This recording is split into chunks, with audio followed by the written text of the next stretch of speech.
Hey guys, welcome to another episode of On Air. Really good to have you with us today. I am joined today by Adam Graham. Adam is the MD at Grey Matters and the founder of BD Matters, which is a business development community. I'll let him tell us a little bit more about that in a moment. We are going to be talking today about about diagnosing why sales isn't working for you. So if sales is a challenge, if you're not performing consistently across your business, helping to look at the segments, the processes behind, diagnosing why it isn't working for you and looking at some of the things that you can do to fix that problem, really leaning on Adam's experience across business development. Adam, before we get into topic, and we do like to move into topic quickly, but we also like to give our guests just 2 minutes. Because while some people watching and listening may know you, a lot won't. So we'd like to give you 2 minutes just to tell our audience who's Adam, who's Grey Matters, or what do Grey Matters do, and I guess a little bit about BD Matters as well, if you wouldn't mind. Yeah, that's perfect. Thanks, Owen. Great to be here. And so Grey Matters is my consultancy business. So my background, I've spent about 15 years working in business development, mainly in the creative space. So I've worked with a lot of creative marketing agencies, creative tech businesses. And I started off with sort of recruitment and hardcore sales, so cold calling, then going in-house to some of those agencies, working on global pitches for the likes of like Burberry and Ferrero, and sort of coordinating those pitches, but doing everything from the marketing. So I've done things from running events and managing websites, social media channels, all that kind of stuff.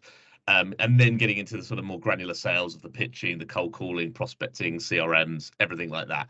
So Grey Matters is my consultancy that kind of is an outsourced sales and marketing consultancy that helps businesses, get over some of those sales challenges that they might be having, that we'll talk about today. Could be positioning, could be growth strategies, could be execution of those.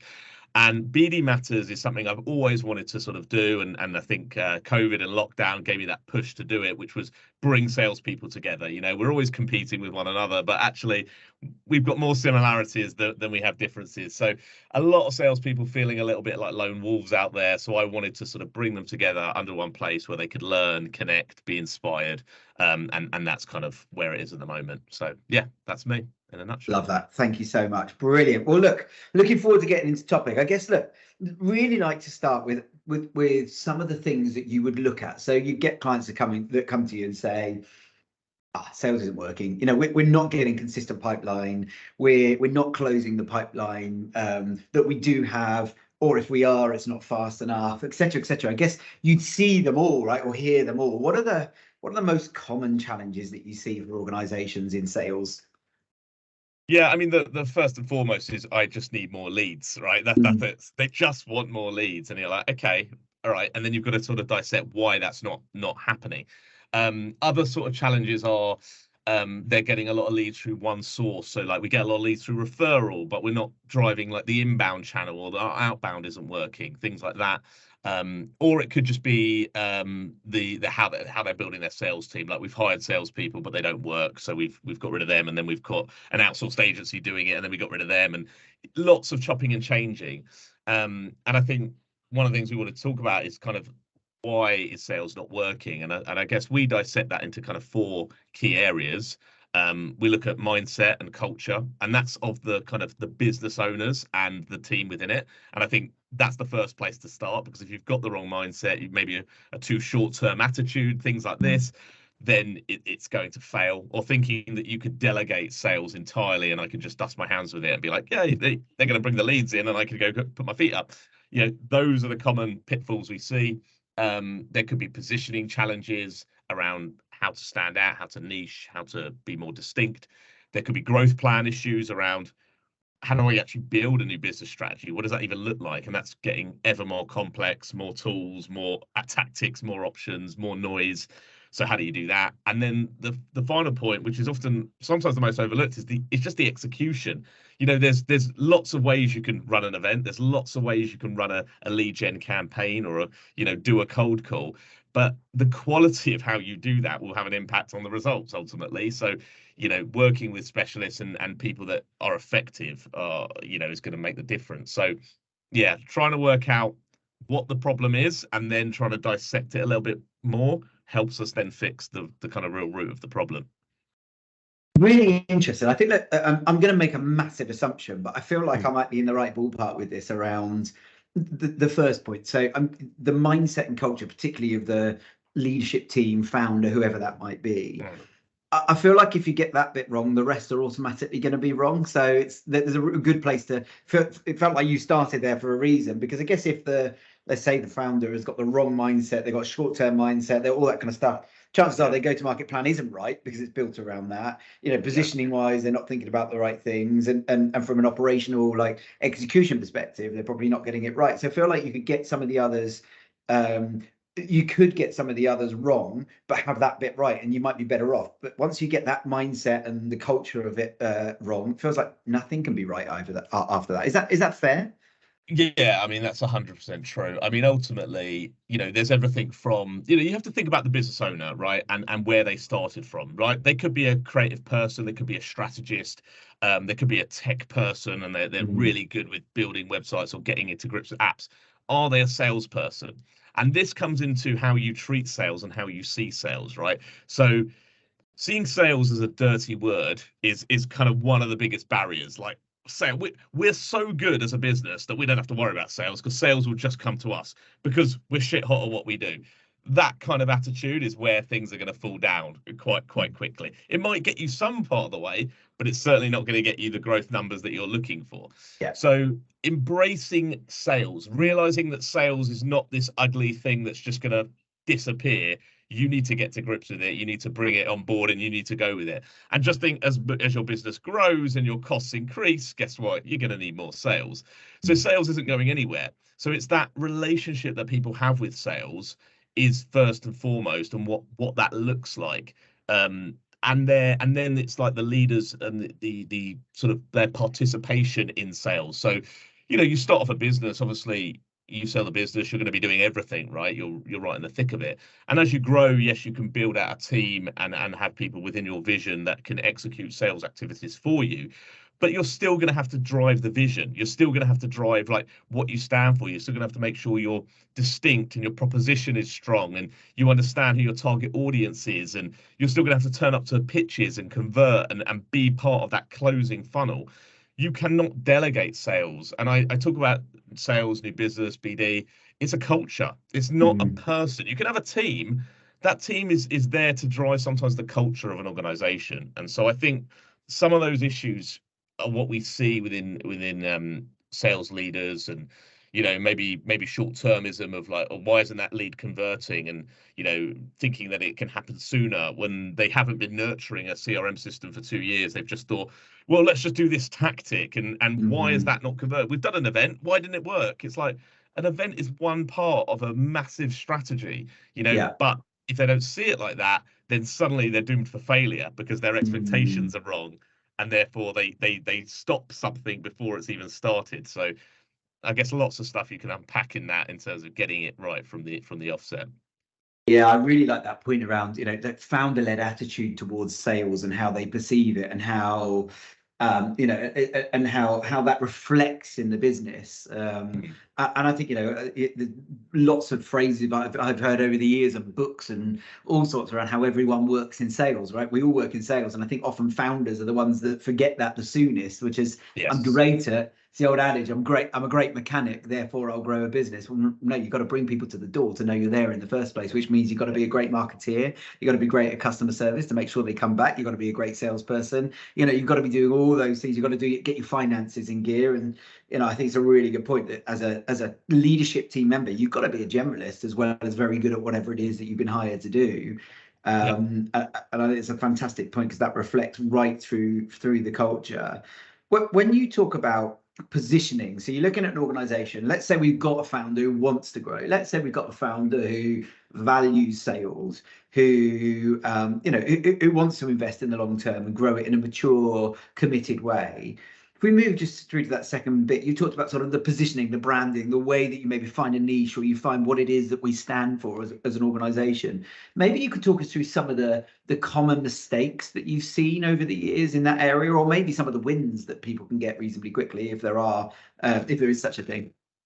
Yeah, and positioning, I think people mistake as, because it's so complex, right? And I think it can get more complex the way you look at it, right? And I think the reason it is so difficult, I think, is because most businesses are too scared to niche. The word niche frightens the hell out of them because they just think, why would I minimize my market? That's going to minimize my revenue, right? That's how people think, right? You're cutting off half the market. But the inverse of that is thinking actually you're going to become an expert and a specialist in one core sector, that you're going to own all of that market. So if you play as a generalist at the top, you're going to struggle, you're going to battle on a lot of fronts.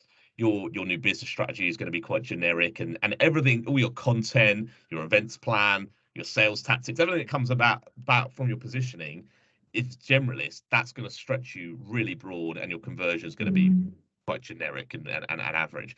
Whereas the more you kind of niche and focus, the more depth and understanding you have on a certain customer, and that's going to help you convert much more.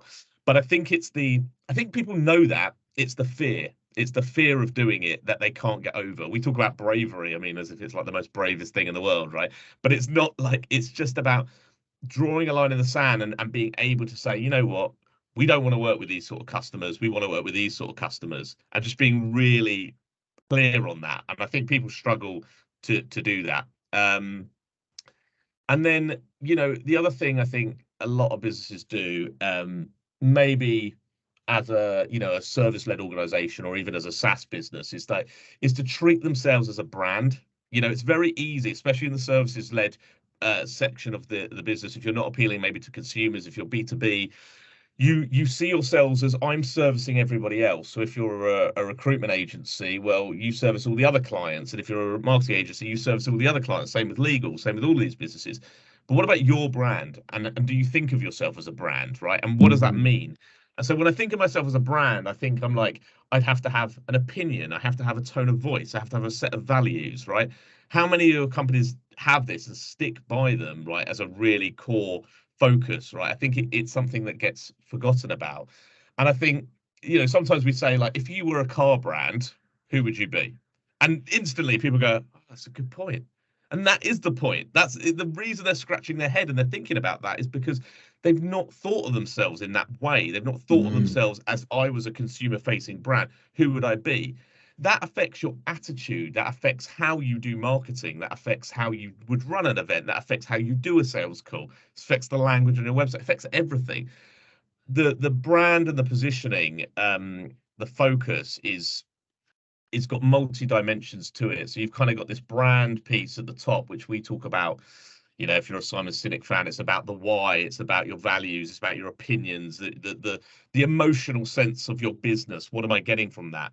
If you're talking about positioning from a sales perspective, it's much more about, what do you do? Who do you do it for? What value do you bring? And that's more about the value proposition. And that's more rational thinking about, do I need this company? Can it solve my problems? The reality is you need both, right? Because people buy emotionally and then they tend to post rationalize. And most of our businesses are not the only business in our sector. We don't monopolize a market. We compete against many others. And so if your product and your value proposition is not that too dissimilar to one of your close competitors, then actually brand and that emotional piece is a place you can play. But not many people sort of stretch that part of the positioning and sort of, change the language on their website and be quite, they could be funny, they could be, argumentative, they could just, whatever they wanted to do, have a personality. Most businesses in the B2B space play it safe and play it down and kind of go a bit too rational for my liking. And I think that makes them struggle when they come to being distinct. Yeah, it's really interesting. Hey, question for you. Do you think picking a niche is right for every business? Do you think, like, is that a consistent thing that you'd say always right? Or are there times where being focused on a niche is not the right strategy? I think it depends on your size a little bit. I think when you're small, niching is more important, effectively, because you've got, you're a little guy, David against Goliath. You've got to fight your battles and you've got to pick your battles, right? When you're Goliath and you're Amazon, or you're a huge business, maybe not even that big, I guess you've got the budgets and the deep pockets and the resources to fight on multiple battlegrounds. So I do think the bigger you get, the broader your audience can be. Having said that, I still think, like, when it comes to sales strategy, there's still ways that you can execute a sales strategy to appeal to niche audiences so that they have that one-to-one sort of direct relationship with you. So an obvious one would be like, you're a business that services like 10 different sectors, but you have 10 different landing pages on your website, and you can build, like on LinkedIn, you've got showcase company pages that allow you to sort of be more bespoke to that audience, so you can start to develop content and be more tailored to that company. But I guess niche is one of those things where most people go in their mind go sector focus. It doesn't have to be. So if you were to say, we're an agency that just works with heritage brands, right? That's not a sector. That's across multiple sectors, but you're just targeting businesses that are like 50 years and older, because you know that they're going to have an outdated brand proposition, or they're going to need, like, their tech stack's going to be a bit outdated, and suddenly you've got relevance to that person. So I think you can play with niche. I think, in the way you want to carve that out. I do think it helps. I think niching is about, to not niche, I would argue, is maybe to not have a strategy. To have a strategy is about defining your audience and really understanding their pain points and going after it. But I'm not saying that niche has to be so granular that it cuts your potential market off. I just think it needs to be. I think you need to pick a type of business, a size of business, or something that allows you to go deep within it. But clever positionings allow you to still be quite broad in your targeting, but resonate quite deeply. And that's when you get positioning right, I think, and you can sort of build out a market for yourself, if you like. You can sort of define the playing field. Really interesting. I think that in my experience, one of the things I've seen is the hardest people to convince on a shift around. So you said something in the question before last around, pick a client that you want to work with, pick the ones that look right, and then focus on them. Don't sell to the other clients. And I think really, really easy to sell that operationally, isn't it? Where I find that hardest to sell that to salespeople, because of course salespeople in their very nature want to sell to anybody who's in front of them. They don't want to walk away from stuff. And I see that in people trying to train medic and those sorts of qualification criteria where suddenly they've got to walk away from stuff and they've got to learn to do that. Salespeople, it's not built within us naturally, but and that just brings me to my next question around, like, where are the challenges in trying to sell niche internally? Because as a founder, I might see this is the right way for us to go.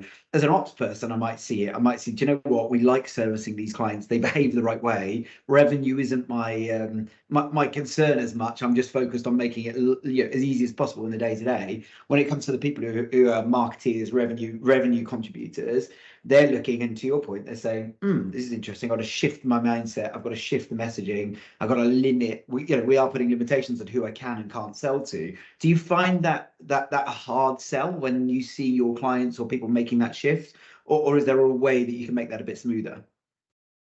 It's definitely a hard sell. As I said, it really is difficult for people to get their head around. But the way I like to think of it is almost like the I can't even think of the name of it now, but like the egg timer, like the inverted egg timer. Like you kind of focus in, and then actually on the other side it opens out again, right? But they can't sort of see past that. I think sometimes when you spell it out in ways of like, well, who do you want to go after? And they sort of give me this broad spectrum of people. Okay, fine. So here's my plan. We attend 3,000 events this year, because that's going to hit all of them. We send out, 10,000 email messages a day. And we go, that fits your strategy. And they're like, well, we can't do that. We can't afford that. And we'd be spamming everyone. And, okay, right. So let's try and define who we should go after, who's more likely to convert. Sometimes it's about budget constraints and trying to sort of understand, like, there's only a limited amount of resource and time and money that you can spend going after people, right? That's true. Sometimes it's about understanding your conversion figures, and if they're struggling and they're not converting, or they're wasting time and things like that, then it's an easier sell, because you're kind of like, well, look, your conversion rate is really low, and that's because you're going really broad and you're stretching your people. Your content is generic. You know, the sales guys are having to flip from one sector to another kind of audience. There's no deep understanding of the audience sector because they're having to have 15 million different conversations a day. And I think, you know, trying to get them to understand that and see the problems that they're creating by not focusing is, you know, and how that knocks down the line has a massive implication. So I think it's sometimes in the numbers, trying to convert them. Obviously, if there's success stories and showing, you know, if you could carve out your budget, say like, you know, the Google 70-20-10 rule, right? And if you could sort of say, okay, let's just do 30% of our activity on sort of ABM or go really niche into a sector and see what that looks like, right? See if we can win bigger accounts, see if we can open doors with bigger accounts than we normally would, and see if that goes deeper. Then you might be able to sort of maintain your current proposition and work, but at the same time test and learn a little bit to kind of go, well, actually, we're seeing phenomenal results by this. You know, it's, you know, I've got a sales guy who works for me, and you know, he's constantly looking at the numbers. I'm like, you're looking at the wrong numbers. He's looking at how many calls he's making. I don't care how many calls he makes, right? Personally, some people do, but that's not how I train my sales guys. The only numbers I'm really focusing is the quality. What comes out the other end? You know, the meetings, the opportunities. You know, the qualified leads. That's what's interesting. If he can do that in half the amount of time, and then he can go put his feet up. He can go hit the golf course for all I care. If he's hitting those numbers with the same amount of time, then it's more about having that focus and being able to deliver in a shorter space of time. And I think we're crying out for it. You know, the world doesn't need more, you know, automated spam bots filling our inboxes with shit. You know, there's enough of that out there. So I think generally this is where sales is going, and I think we need to get back to a more tailored, research, bespoke approach. And nothing's better when, you know, you get that response from someone saying, God, I delete so many emails, but your one actually stood out to me. Like this, you've actually understood me. And as a salesperson, I think that normally it resonates. You're like, great. I spent a lot of time and effort on that, and I'm pleased it did, you know. So I think that's where we need to sort of move people to, and think about the conversion on that person as well. If they've received that email, think what likelihood that is to move to the next stage, their perception of you in a business. Whereas if you've kind of forced them onto that meeting a little bit, and they get on the meeting, and then they're like, yeah, I booked this meeting in 3 weeks ago. Who are you again? You know, no, go. You know what I mean? The conversion falls because you haven't got that quality and that buy-in from day one. So it has a knock-on effect how you go about these sort of things. Yeah, absolutely. So then moving on to like go-to-market plan. So I'd be keen to see, you know, I guess understand better what you see from a common mistakes perspective. What are people doing that's working for them? What are they doing that's definitely not working for them? I mean, the biggest mistake is I often see is sales and marketing separated, right? Two different teams, two different divisions, two different headquarters, whatever it might be. That's the ultimate problem. I think, you know, they need to work in pods almost. You know, sales and marketing people should sit side by side, you know, in organizations. They should collaborate. There's just so much where the crossover now. What is marketing? What is sales? And I just think that needs to be that combined, and thinking in ways of like campaigns, you know, structuring your time in terms of, let's take the next 3 months. What's marketing going to do? What's sales going to do? And how is that going to combine? Rather than marketing and sales just working on sort of two very different parallel visions and kind of not really talking to one another. That's, you know, that's a common pitfall we often see in organizations. And what else? I think, like, you know, we're trying to get people to take a step back and use marketing or use nurturing in this sort of warm-up process to lead conversion. So why does a cold call or a LinkedIn connection request have to be the first point you start, right? Let's go a month behind now. We're calling it digital rapport building. Okay, so what about segmenting your prospect list into gold, silver, bronze, looking at the golds and saying, right, I'm going to comment on their comments on LinkedIn. I'm going to like their posts. I'm going to sort of get involved in their world. I'm going to be on their groups. I'm not going to send them any direct message at all. I'm just going to do that. And then I'm going to sort of, like, you know, let marketing maybe send some content, invite them to an event, something like that. And then maybe a month later, you move that conversation as they maybe even get a response to you. You then move that into a sort of DM conversation, a direct chat. And I think it's just about slowing down a little bit. We're all so short-termist. We're so desperate to drive the leads and get things over the line. And people just want to build relationships, and you sometimes need to sort of carve out that space to enable a salesperson to do that, and have that considered approach. So I think jumping in too soon, which then goes into the sort of spam, the automations, everyone's seeing through it right now. So it's how you use these tools, I think is really important. How you segment messaging. Just because you can like load up a list of like 2,000 people and just blast them with 4 sequential messages, everybody could do it. People with very little sales experience are doing it, and that's causing problems for the rest of us. So I think it's about segmenting lists, tailoring messages. How do you break that down into mini chunks, like 50 people, 100 people? Just go by job title, size, sector. Just mini campaigns, I think, would be more effective than lazy big blanket campaigns that just sort of spam lots of people all at once. So we see that sort of problem happening quite a lot. Nurturing, like who does that sit with? Is it marketing? Is it sales? So we've got a foot in the door, or started a conversation, and it's like, well, they're not going to convert straight away. And depends on what you're selling at the end of the day. The sales cycle, the size of that ticket item.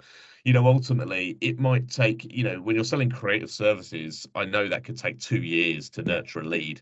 And so, but how many people are nurturing over 2 years and touching points and base with them? Very few. And I see that, all that hard work, they sort of do that 3-month blast, and then they go, well, it didn't work, did it? And then they stop.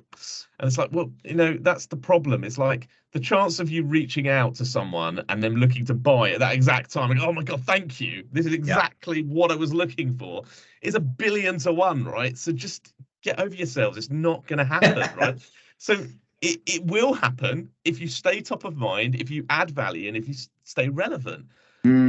So it's all of that. Selling is helping. Stop selling, start helping. Have 5 valuable conversations a day and stick them into a nurture sequence or keep in touch strategy. Just stop trying to sort of push people over the line all the time. But that's hard to see in the short term.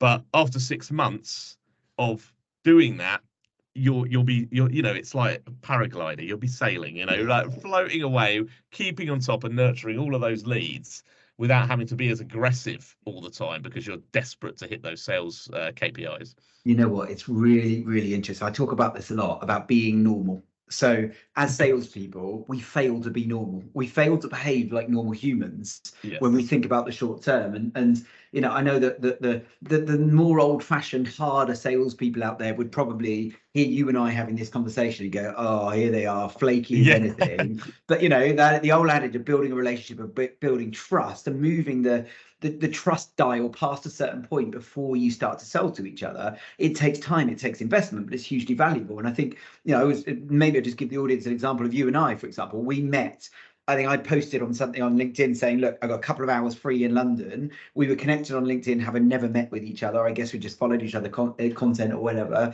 never had any direct engagement. So I've got a couple of hours to spare. Anyone want to meet for a coffee? And you came and met me, but I'll meet you for a coffee. Never met before. We had a coffee. We've spoken a few times since, about a couple of bits. Now you come on the podcast, and the relationship that we have today would be a more natural human relationship than it was on LinkedIn never spoken or met with each other before. And now I'm not in your target market necessarily. You're not my target market. But if I was, to this point, there's a genuine relationship there that's founded on experiences, that's founded on communication. Nobody's tried to sell to each other. But if I launched something that actually you were the perfect target market for, I would feel comfortable picking up the phone to you and say, "Hey, Adam, can I run something past you?" And that conversation shifts to warm. Now, it might not be right for you. It might not be a good fit. You don't have to buy. But the point is that conversation starts in a totally different way to me phoning you out of the blue and trying to sell to you because you're in that market. Now, everything I've done could have been tactical. Everything you've done today could have been tactical. It hasn't been. but there's not that was a genuine, authentic desire to connect and get to know each other that would benefit should one of us be in the other's target market. And I think people don't realize that medium long-term mindset will get you massive gains later down the line, but you've got to invest in it now without agenda. And you've got to invest, even if the agenda's there, but behave like there's not agenda, behave like you actually genuinely want to get to know that person, regardless of whether they can buy from you or not, because it will pay dividends in the long run. And I think, a reminder to salespeople, you've got to behave like you would with people that you don't want to sell to. And if you can do that, it will be a massive win for you. Yeah, it's all about the relationship, and it's about giving. People just expect, and want things from people all the time. And I think we go back to the beginning of the conversation. Where does this start from? The mindset and culture of the leader. Because if they are coming onto their sales team and going, we need to hit targets, we need to hit these results, what's going to happen to that sales team? They're not going to build relationships. They're not going to think long term. They're going to think completely short term, and suddenly they're on the hamster wheel. Where does that lead? Where's that lead? Where's that lead? Hitting that KPI, and it's completely the wrong focus. It kills any long term brand building, any nurturing, any relationship building, and that's why they constantly struggle with sales. Right, that is it. And if they just enabled people to have conversations, have valuable conversations, and build relationships, going into sales calls and saying, hey, what are you struggling with? How can I help? Like, not even trying to pitch to people, I think would suddenly change everything for those guys. And if they could do that over a period of, say, I remember when I started my business, it was like, I spent a lot of time, 6 months to a year, picking up the phone, trying to make introductions. I don't do that anymore, right? That database has grown organically. We just nurture. Now I can't keep up with the CRM. The CRM now kicks my ass, right? Because it's like, you need to get back in touch. You need to get back. I'm like, oh my God, and that's the inverse. You have to drive outbound, and then you kind of can let it go a little bit. It should take care of itself, and then you only need to top it up a little bit more each day. So making sure that long-term mindset is still there. So like another few each day, but the rest of it should be getting back in touch with people, managing that rapport and that relationship. It's going to get much more effective results.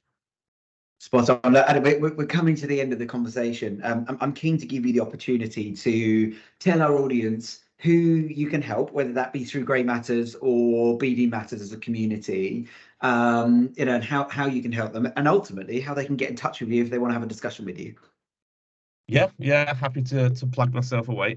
So Grey Matters, our website is Grey-Matters, and it's confusing because it's GRAY -Matters and it's .co. I mean, of all the things to make confusing, but we help obviously businesses like the things we've talked about today, whether it be sort of either on a one-off project or an ongoing program around sort of positioning, growth plans, ongoing lead gen and marketing strategies, and execution of those campaigns. So we can do that for you if you're looking for an interim solution. Maybe you're looking to hire someone, but you want someone in now, or maybe you're looking at an outsourced solution because sales isn't your thing and you need to sort of bring that expertise in. We can do that.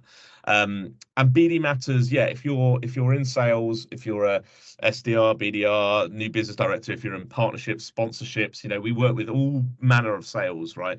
And you're looking to learn or connect, and there's opportunities for referrals, but you just want to boost yourself and you need some training, some development, then go to bdmatters.co. And there's a free part of the membership too. So if you want to just join our Slack channel and be listed on the directory, it's absolutely free. And then we've got some tiered pricing options, so you can check those out as well.